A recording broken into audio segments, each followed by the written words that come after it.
आज का जो हमारा टॉपिक है वो है वेक्टर्स। आज हम देखेंगे वेक्टर्स। वेक्टर पहले देखेंगे हम वेक्टर क्या होता है, ठीक है। वेक्टर होता है a quantity which has both magnitude as well as direction. उस क्वांटिटी को हम क्या बोलते हैं, वेक्टर क्वांटिटी, ठीक है। कोई भी क्वांटिटी जिसके पास मैग्नीट्यूड भी हो और डायरेक्शन भी हो, ऐसी क्वांटिटी को हम बोलते हैं वेक्टर क्वांटिटी। सपोज कीजिए मेरे पास एक लाइन सेगमेंट है जो स्टार्ट हो रही है ए से और एंड हो रही है पॉइंट बी पे, ठीक है। सपोज कीजिए इस लाइन सेगमेंट की कुछ लेंथ भी होगी, इसकी लेंथ है हमारे पास इसकी 5 मीटर, ठीक है। इस लाइन सेगमेंट की लेंथ है हमारे पास 5 मीटर। ये स्टार्ट कहाँ से हो रही है, ए पॉइंट से स्टार्ट हो रही है और बी पॉइंट पे एंड हो रही है, ठीक है।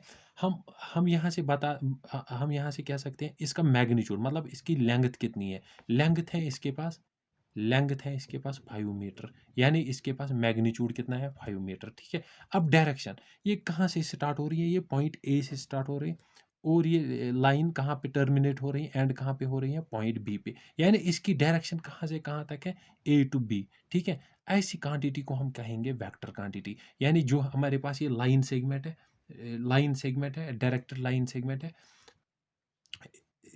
इसके पास मैग्नीट्यूड भी है, मैग्नीट्यूड कितना है, 5 मीटर, और डायरेक्शन भी है, डायरेक्शन क्या है, ए टू बी। ऐसी क्वांटिटी को हम बोलेंगे, यानी जो हमारे पास ये लाइन सेगमेंट है, ये क्या है हमारे पास, ये हमारे पास वेक्टर क्वांटिटी। अब इस वेक्टर क्वांटिटी को हम कैसे रिप्रेजेंट करेंगे, हम क्या लिखेंगे, ए बी, ये हमारे पास क्या हुआ, ए से स्टार्ट हो रहा है और बी पे एंड हो रहा है, और यहाँ से एक एरो डालेंगे, ऐसे डालेंगे। ये एरो क्या बताएं, ये एरो बताता है कि इसकी डायरेक्शन कहाँ से है इसकी डायरेक्शन, ए से स्टार्ट हो रही है और बी पे एंड हो रही है, ठीक है। ये लाइन सेगमेंट ए से स्टार्ट हो रही थी और बी पे एंड हो रही है, ठीक है। इसी को हम कहेंगे वेक्टर, यानी वेक्टर वेक्टर की रिप्रेजेंटेशन क्या है, हम ऐसे लिखेंगे ए बी, ऊपर से डालेंगे एरो, ठीक है। ये है वेक्टर की रिप्रेजेंटेशन। अब जहाँ से स्टार्ट हुई, ये ए बी लाइन थी हमारे पास, स्टार्ट कहाँ से हुई, स्टार्ट हुई ए पॉइंट से, ठीक है। इस पॉइंट को हम बोलते हैं इनिशियल पॉइंट, और ये लाइन सेगमेंट कहाँ पे एंड हो रही है, पॉइंट बी पे। इस बी पॉइंट को हम क्या बोलेंगे, इस बी पॉइंट को बोलेंगे हम फाइनल पॉइंट और टर्मिनल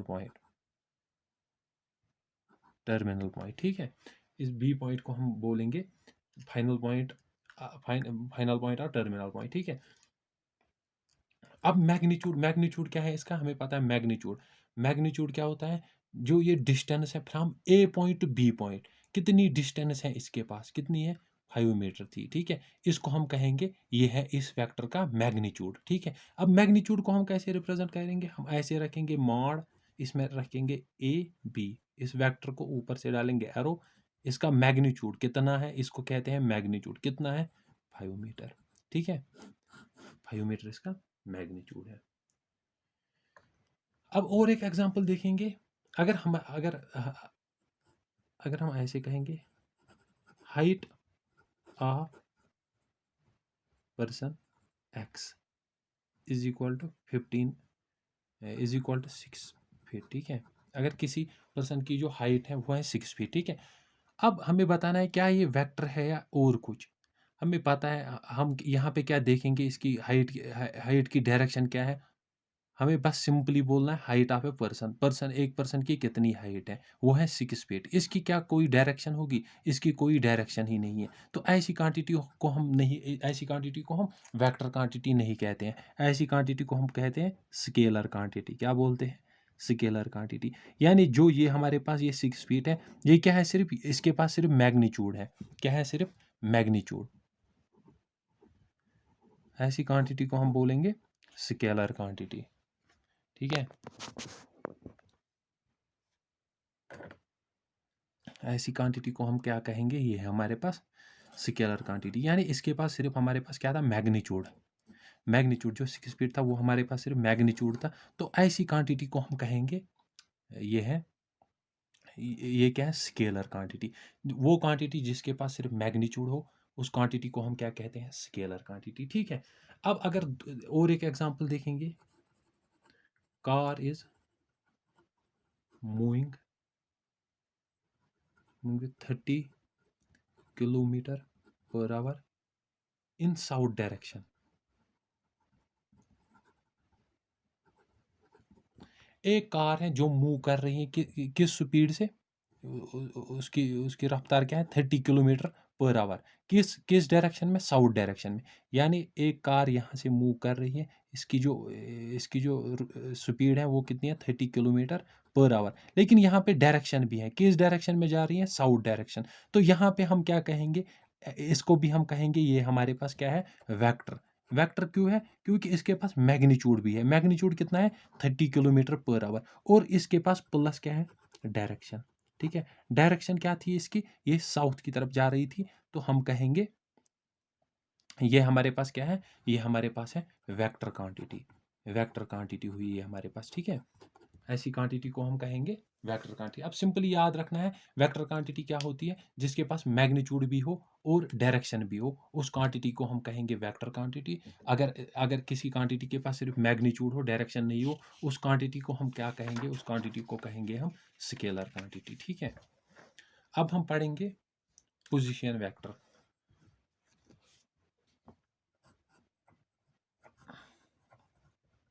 पोजीशन वेक्टर, ठीक है।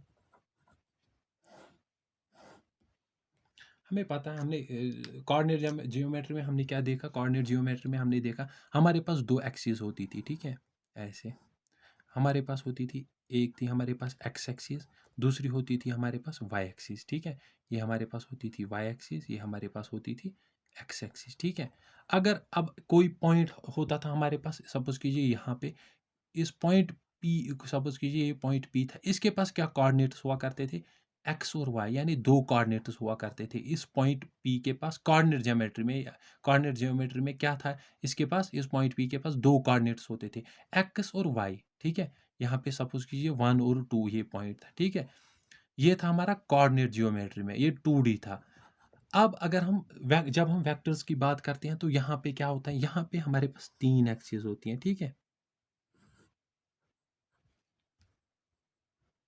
3 एक्सिस होती है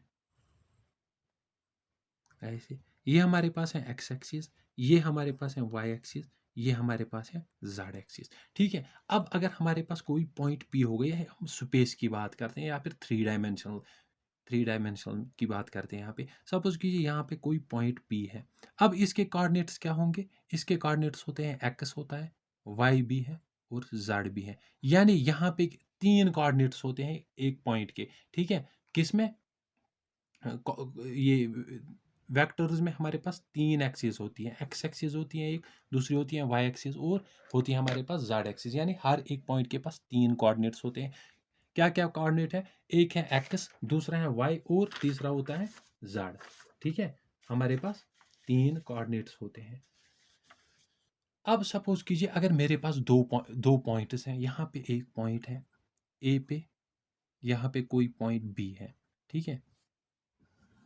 सपोज कीजिए यहाँ पे जो ए पॉइंट के कोऑर्डिनेट्स हैं वो है x1 है, y1 है और z1 है, ठीक है। यहाँ पे बी के जो कोऑर्डिनेट्स हैं वो है x2, वो दूसरा है y2 और तीसरा है z2, ठीक है। अब मुझे क्या बताना है, अब मुझे बताना है जो इन दो पॉइंट से वेक्टर बनता है वो क्या होगा, वो वेक्टर क्या होगा, ठीक है। वो सिंपली इस वेक्टर को हम ऐसे लिखेंगे ए बी, याद रखना ये बात, ए बी, ऊपर से डालेंगे एरो, यानी इसकी डायरेक्शन है ए टू बी। अब इसको हम कैसे निकालेंगे, ये आएगा फाइनल पॉइंट, ये वाला एक्स कोऑर्डिनेट का फाइनल पॉइंट क्या है, x2 माइनस यहाँ पे इनिशियल पॉइंट क्या है इस कोऑर्डिनेट, इस एक्स कोऑर्डिनेट का, वो है x1, और यहाँ पे आएगा आई कैप, प्लस क्या आएगा इसका वाई कंपोनेंट y2, इसका माइनस y1 इंटू जे कैप, प्लस क्या आएगा Z2 माइनस Z1 इंटू के कैप, ठीक है। अब ये आई जे और के, आई कैप क्या है, जे कैप क्या है और के कैप क्या है, ये सिंपली है, ये बताता है हमें डायरेक्शन किसके अक्रॉस, ये जो आई कैप है ये देता है हमें, हमारे पास डायरेक्शन एक्स एक्सिस के अक्रॉस डायरेक्शन क्या है इस वेक्टर की, ठीक है। जे क्या है, direction across Y axis, Z क्या है, डायरेक्शन अक्रॉस, के क्या है, डायरेक्शन अक्रॉस जेड एक्सिस, ठीक है। यानी ये जो आई कैप, जे कैप और के कैप है, ये क्या देते हैं हमें, ये देते हैं हमें डायरेक्शन, हमें डायरेक्शन हमें direction X axis, Y axis और जेड एक्सिस के अक्रॉस, ठीक है। ठीक। यहाँ से हमने क्या देखा, 2 पॉइंट से हम कैसे एक वेक्टर बनाते हैं। हमने क्या देखा, यहाँ पे एक पॉइंट था हमारे पास ए जिसके कोऑर्डिनेट्स थे x1 y1 और z1। यहाँ पे कोई बी था जिसके कोऑर्डिनेट्स हैं x2 y2 और z2। जब हमने इन 2 पॉइंट से एक वेक्टर बनाया, वेक्टर ए बी, वो क्या आया हमारे पास, इसका फाइनल पॉइंट x2, इसका initial point x2 minus x1 और आई कैप क्या है हमारे पास, direction across x axis. Similarly y2 इसका y2 माइनस y1 और जे कैप क्या देता है, डायरेक्शन अक्रॉस जे एक्सिस। ठीक है, डायरेक्शन अक्रॉस वाई एक्सिस। फिर क्या हमारे पास z2 माइनस z1 इंटू के कैप। ठीक है, अब आते हैं हम पोजीशन वेक्टर पे।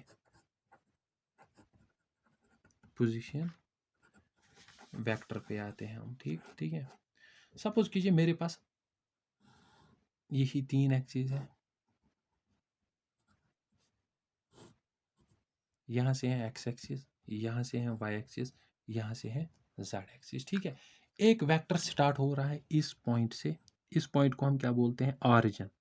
ऑरिजिन से स्टार्ट होता है और एंड कहाँ पे होता है, एंड होता है इस पॉइंट सपोज कीजिए पी पे, जहाँ पे कोऑर्डिनेट्स हैं इसके x1 y1 y और z। ठीक है, इसके कोऑर्डिनेट्स हैं x y और z।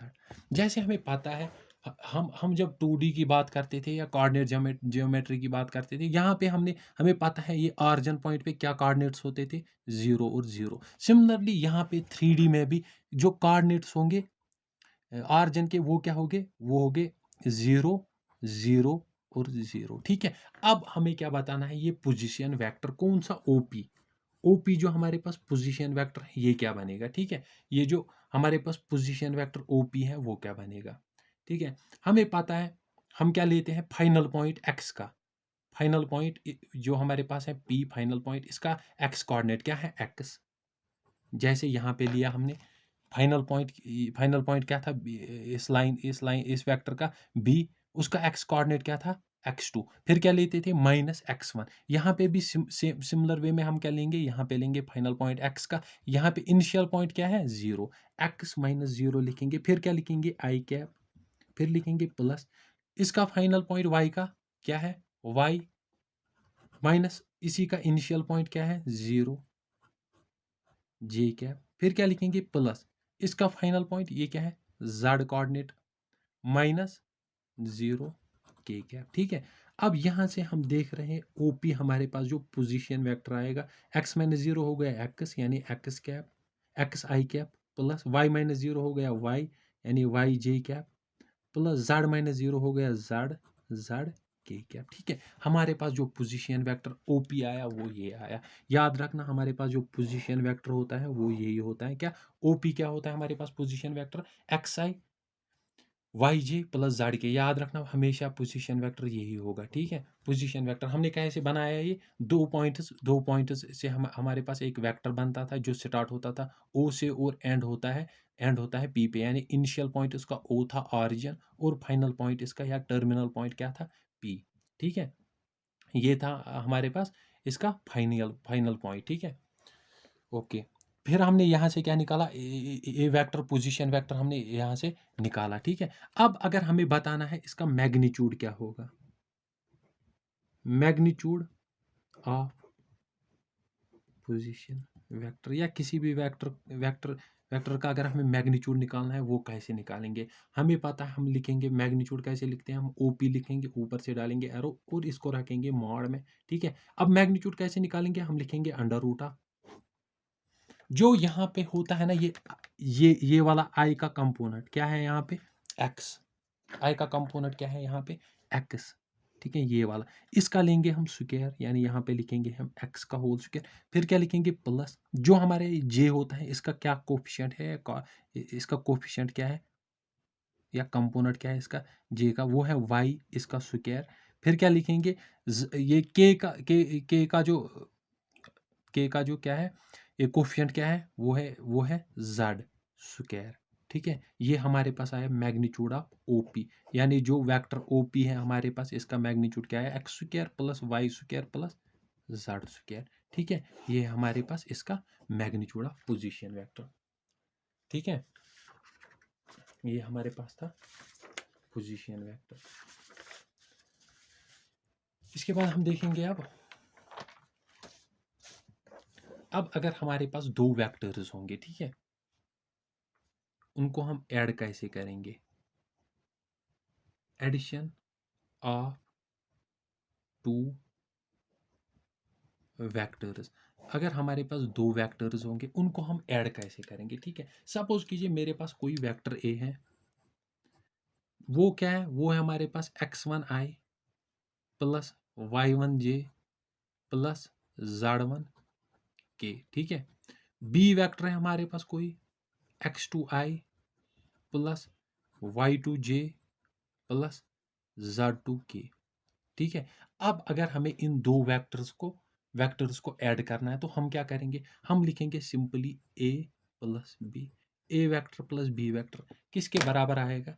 ये आएगा इज इक्वल टू, जो यहाँ पे लिखेंगे हम आई कैप। क्या लिखेंगे? आई कैप। जो जो ए वेक्टर का जो कंपोनेंट है ना आई कैप का, वो क्या है? x1। हम लिखेंगे यहाँ पे x1, ठीक है, ए वेक्टर का जो कंपोनेंट है। अब बी वेक्टर का जो आई का कंपोनेंट क्या है? x2। इसको प्लस करेंगे x2, ठीक है। यानी इन दो पॉइंट्स, इन दो को ऐड करेंगे कंपोनेंट्स। जो आई का कंपोनेंट क्या है यहाँ पे? ए वेक्टर ए वेक्टर जो है हमारे पास, उसका आई कंपोनेंट क्या है? x1। और जो बी वेक्टर है उसका आई कंपोनेंट क्या है? x2। उनको ऐड करेंगे और यहाँ पे लिखेंगे आई कैप। फिर क्या लिखेंगे? प्लस। फिर लिखेंगे जो ए वेक्टर का जो जे कंपोनेंट क्या है हमारे पास? वो है y1। लिखेंगे यहाँ पे y1। फिर क्या इसको ऐड करेंगे? जो जो जो इस दूसरे दूसरे वेक्टर बी के पास जो जे कंपोनेंट है, जे का कंपोनेंट क्या है? y2। इसको ऐड करेंगे और यहाँ पे लिखेंगे जे कैप, ठीक है। फिर क्या लिखेंगे? सिमिलरली लिखेंगे फिर के का जो कंपोनेंट है, ऐसे यहाँ पे लिखेंगे के का जो ए वेक्टर है उसका के कंपोनेंट क्या है? z1। फिर जो बी वेक्टर है उसका के कंपोनेंट क्या है? प्लस z2, ठीक है। ऐसे हमारे पास बनेगा एडिशन ऑफ टू वेक्टर्स को हम ऐसे ही ऐड करेंगे, ठीक है। अब अगर हम एडिशन पे एक एग्जांपल देखेंगे, फाइंड ए प्लस बी, यानी दो वेक्टर्स ए और बी को ऐड करना है। इफ ए हमारे पास क्या गिवन है?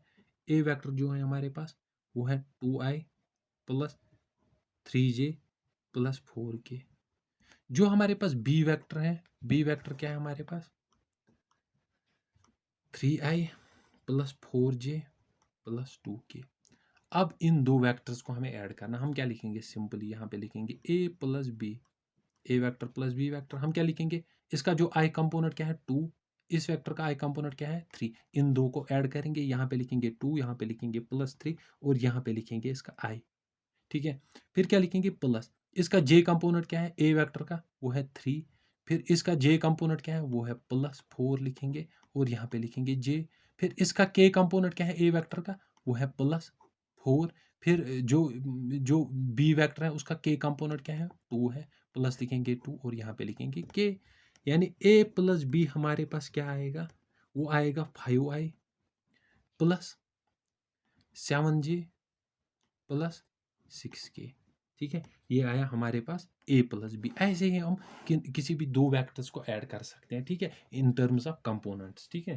कंपोनेंट्स ये है हमारे पास, ठीक है। अब सिमिलरली अगर हम देखें क्या डिफरेंस, अब अगर हमें देखना है क्या डिफरेंस ऑफ टू वेक्टर्स। अगर हमारे पास क्या है दो वेक्टर्स हैं, उनकी डिफरेंस हमें निकालनी है। यानी अगर हमारे पास यही दो वेक्टर्स है, सपोज कि हम यही दो लेंगे ए और बी, अब मुझे इनकी डिफरेंस निकालनी है। यानी हम क्या लिखेंगे? ए माइनस बी, या सब्ट्रैक्शन ऑफ टू वेक्टर्स, ठीक है। यहाँ पे हम क्या करेंगे? यहाँ पे लिखेंगे हम पहले इसका आई कंपोनेंट, फिर लिखेंगे यहाँ पे प्लस ऐसे जे कंपोनेंट, फिर लिखेंगे यहाँ पे फिर से ऐसे ही के कंपोनेंट, ठीक है। अब जो ए वेक्टर का आई कंपोनेंट और बी वेक्टर का आई कंपोनेंट है, उनको सिंपली सब्ट्रैक्ट करना है। इसका आई कंपोनेंट क्या है? x1। इसका आई कंपोनेंट क्या है? x2। इन दोनों को ऐसे सब्ट्रैक्ट करेंगे, x1 माइनस x2। फिर इसका जे कंपोनेंट क्या है ए वेक्टर का? जे कंपोनेंट क्या है उसका? y1। इसका जे कंपोनेंट क्या है? माइनस लिखेंगे यहाँ पे y2। फिर जे, ठीक है, जे क्या? फिर इसका क्या है? z1। फिर यहाँ पे क्या लिखेंगे? माइनस z2, ठीक है। जैसे हमने एडिशन किया वैसे ही सब्ट्रैक्शन भी करना है। यहाँ पे सिंपली क्या लिखना है? माइनस, माइनस साइन डालना है यहाँ पे। ऐसे ही हम निकालेंगे किसी भी दो वेक्टर्स का सब्ट्रैक्शन, ठीक है। अब अगर हमारे पास इस पे हम एग्जाम्पल एक देखेंगे, find a minus B if a is equal to 4i plus 6j plus 8k। हमारे पास a वेक्टर है, b वेक्टर क्या है हमारे पास, b वेक्टर है 2i plus 3j plus 4k। अब इन दो वेक्टर्स को हमें क्या करना है, अब इन दो वेक्टर्स को हमें सब्ट्रैक्ट करना है। हम क्या लिखेंगे, a माइनस बी, ठीक है। यहाँ से क्या करना है, यहाँ पे लिखेंगे आई कैप। अब जो इसका आई कंपोनेंट है और इसका आई कंपोनेंट है उनको सब्ट्रैक्ट करेंगे। यहाँ से आएगा 4, यहाँ से आएगा -2। बात समझ में आ रही है। फिर क्या करना है, फिर लिखेंगे यहाँ पे जे। अब क्या करना है, अब इसका जो जे कंपोनेंट है और इसका जो जे कंपोनेंट है उनको सब्ट्रैक्ट करना है, 6 - 3। फिर क्या लिखेंगे, प्लस के यहाँ पे लिखेंगे और यहाँ से ऐसे ब्रैकेट डालेंगे। इसका जो जे कंपोनेंट क्या है, इसका 8 है, इसका जे कंपोनेंट क्या है 4। इन दोनों को सब्ट्रैक्ट करेंगे। हम लिखेंगे यहाँ पे a माइनस बी, हमारे पास क्या आएगा, 4 - 2 हो गया 2 यानी 2i, 6 - 3 हो गया 3 यानी 3j प्लस 8 - 4 हो गया 4k। ऐसे ही हम सब्ट्रैक्ट कर सकते हैं दो वेक्टर्स को, ठीक है। यहां तक हुआ हमारा अब हम क्या देखेंगे, अब हम देखेंगे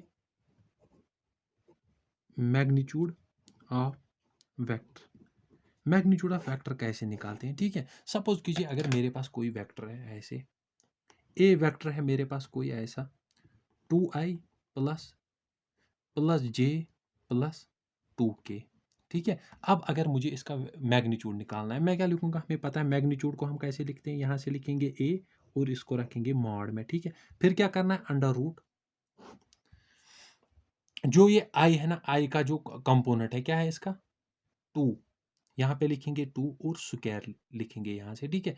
फिर इस j का क्या है, इसके इसके साथ क्या है 1, इसके साथ कुछ भी नहीं है तो इसके साथ है 1, ठीक है। तो हम लिखेंगे यहाँ से 1 का स्क्वायर। फिर इसका क्या है, k का क्या है 2 लिखेंगे, फिर इसका स्क्वायर लेंगे, ठीक है। यानी a जो मैग्नीट्यूड a हमारे पास कितना आएगा, 2 स्क्वायर हो गया 4 प्लस 1 प्लस 2 स्क्वायर हो गया 4, ठीक है। 4 हो गया, ये यहाँ से आएगा हमारे पास 9। अंडर रूट ऑफ 9 किसके बराबर आता है 3, यानी इस वेक्टर का जो हमारे पास मैग्नीट्यूड आया वो आया 3, ठीक है। सिमिलरली अगर और एक एग्जांपल देखेंगे हम, अगर हमारे पास कोई वेक्टर बी है जिसका जो क्या है हमारे पास 3i plus 2j plus 2k, ठीक है। अब क्या करना है हमें, अब इसका मैग्नीट्यूड निकालना है। हम क्या लिखेंगे, b, इसको रखेंगे मॉड में। फिर यहाँ से हमें पता है, हम लिखेंगे अंडर रूट जो आई का कंपोनेंट क्या है 3, यहाँ से लिखेंगे 3 और इसका स्क्वायर लेंगे। फिर जो j का है, क्या है +2 इसका स्क्वायर, फिर लिखेंगे प्लस जो एक k का है क्या है 2 इसका स्क्वायर, ठीक है। ये हमारे पास आएगा 9 प्लस 4 प्लस हो गया 4, ठीक है। ये कितना आएगा हमारे पास, ये आएगा अंडर रूट ऑफ 17, ठीक है। ऐसे ही हम निकाल सकते हैं मैग्नीट्यूड ऑफ वेक्टर, किसी भी वेक्टर का हम ऐसे ही मैग्नीट्यूड निकाल सकते हैं।